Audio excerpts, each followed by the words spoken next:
Assalamualaikum warahmatullahi wabarakatuh. Saya Tika Hanuma Suma dari PAI 6H atau IC. Di sini saya akan mempresentasikan proposal penelitian saya, itu pengaruh media pembelajaran interaktif untuk motivasi belajar dan berpikir kritis PAI di SMP.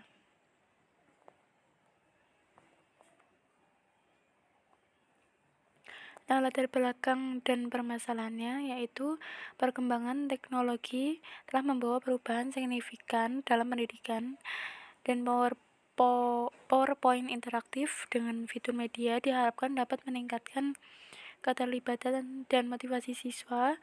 Dalam konteks PAI, media ini berpotensi mengembangkan pemahaman nilai-nilai spiritual dan etika, bukan hanya hafalan. Itu yang tadinya pembelajaran konvensional, yaitu observasi awal di SMP Maru 1 Kebumen, menunjukkan dominasi metode ceramah yang berpotensi mengurangi minat siswa dan menghambat motivasi. Dan di sini berpikir kritisnya itu belum optimal, sehingga kemampuan berpikir kritis siswa itu dalam menganalisis nilai-nilai agama belum terukur secara optimal dengan metode pengajaran saat ini. Nah, penelitian ini bertujuan menganalisis pengaruh PowerPoint interaktif terhadap motivasi dan kemampuan berpikir kritis siswa dalam PAI, dalam pembelajaran PAI.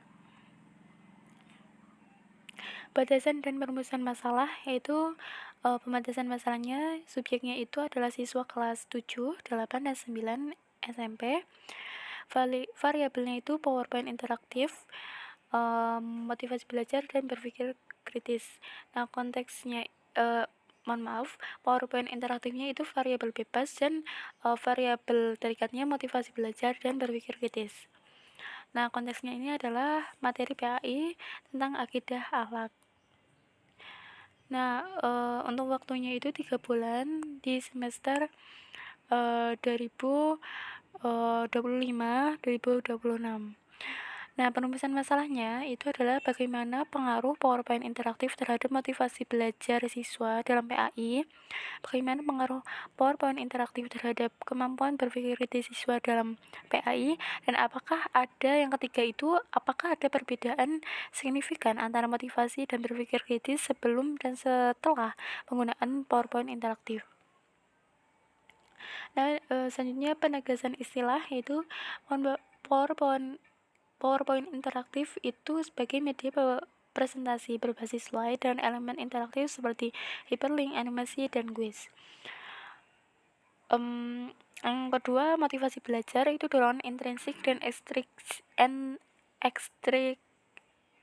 ekstrinsik siswa untuk terlibat aktif dalam pembelajaran. Yang ketiga, berpikir kritis, itu merupakan kemampuan menganalisis, mengevaluasi, dan mengambil keputusan berdasarkan logika dan bukti. Dan yang terakhir, PAI merupakan mata pelajaran yang membentuk karakter religius melalui pemahaman ajaran Islam. Tujuan dan kegunaan penelitian. Yang pertama, tujuan itu untuk mengukur pengaruh PowerPoint interaktif terhadap motivasi belajar. Yang kedua, menganalisis dampaknya terhadap kemampuan berpikir kritis. Yang ketiga, memberikan rekomendasi bagi guru PAI dalam pengembangan media pembelajarnya. Selanjutnya, kegunaan penelitian. Nah, secara teoritisnya itu memperkaya kajian teknologi pendidikan dalam PAI dan menguatkan teori multimedia learning. Nah, secara praktisnya itu sebagai panduan inovasi bagi guru, bahan evaluasi bagi sekolah, dan meningkatkan pengalaman belajar siswa. Selanjutnya ada landasan teori. Nah, media pembelajaran PowerPoint interaktif itu pengembangan dari presentasi tradisional dan elemen interaktif, meningkatkan engagement siswa dan memfasilitasi pemahaman konsep abstrak. Yang kedua, motivasi belajar itu dorongan internal dan eksternal. Teori self-determination theory memberi motivasi menjadi intrinsik dan ekstrinsik. Media interaktif meningkatkan motivasi melalui keterlibatan siswa dan umpan balik instan. Yang ketiga, kemampuan berpikir kritis, yaitu kemampuan menganalisis, mengevaluasi, dan menyimpulkan informasi secara logis. Nah, di antara indikatornya itu menganalisis, inferensi, evaluasi, penjelasan, dan regulasi diri. Penelitian yang relevan dan hipotesis. Jadi penelitian yang relevan itu yang pertama adalah Hagen. Itu media interaktif ditingkatkan motivasi humora 25%. Selanjutnya yakni tahun 2018 PowerPoint interaktif tingkatkan pemahaman akidah 30%. Selanjutnya uang pada tahun 2019 korelasi positif multimedia interaktif dengan berpikir kritis. Selanjutnya ada Nur Hidayah tahun 2021 yaitu media interaktif hasilkan skor berpikir kritis 15% lebih tinggi. Selanjutnya ada hipotesis penelitian yaitu mayor pengaruh positif dan signifikan PowerPoint interaktif terhadap motivasi dan berpikir kritis siswa PAI. Minornya hipotesis 1, PowerPoint interaktif meningkatkan motivasi belajar. Hipotesis 2, PowerPoint interaktif meningkatkan berpikir kritis. Hipotesis 3, perbedaan signifikan antara kelompok eksperimen dan kontrol.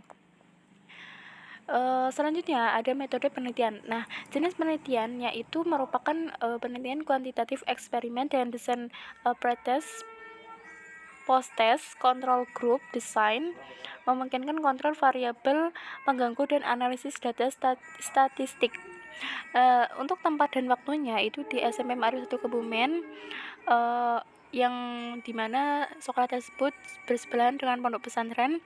Representasi untuk studi PAI dan fasilitas mendukung lengkap dilakukan pada Juni tahun 2025. Untuk populasi dan sampel, populasi itu seluruh siswa yaitu diantaranya kelas 7, 8, dan 9. Sampelnya itu untuk 30 siswa, itu 30 eksperimen dan 30 kontrol menggunakan cluster random sampling.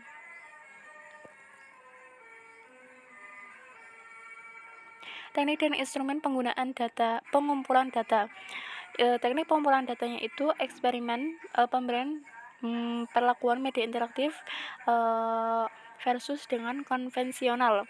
Kuesioner skala Likert 1 sampai 5 untuk motivasi belajar yaitu dengan menggunakan adaptasi ARCS model. Selanjutnya dengan menggunakan tes esai soal berpikir kritis berdasarkan indikator Fashion One.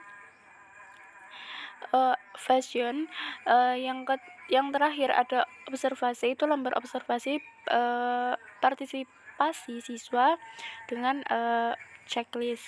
Nah, validitas instrumennya itu uji validitas, konstruk, CVA, dan reliabilitas. Instrumen pengumpulan datanya itu dengan kuesioner motivasi. Itu contohnya saya merasa antusias ketika belajar PAI dengan PowerPoint interaktif. Terus dari tes berpikir kritisnya itu dengan 5 soal esai yaitu analisislah Quran surah Al-Ma'un ayat 1 sampai 3 terkait masalah sosial di lingkunganmu. Nah, yang terakhir itu lembar observasi yaitu indikatornya dengan frekuensi bertanya, respon diskusi, dan penyelesaian tugas.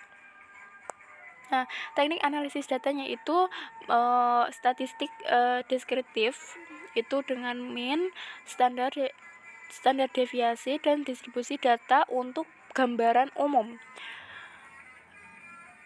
Lalu ada uji hipotesis yaitu paired sample t-test, protest dan post-test, dan independent sample t-test itu eksperimen versus kontrol. Nah, uji prasyarat itu normalitas, Shapiro-Wilk, dan homogenitas Levin test. Analisis tambahannya itu effect size menggunakan Cohen.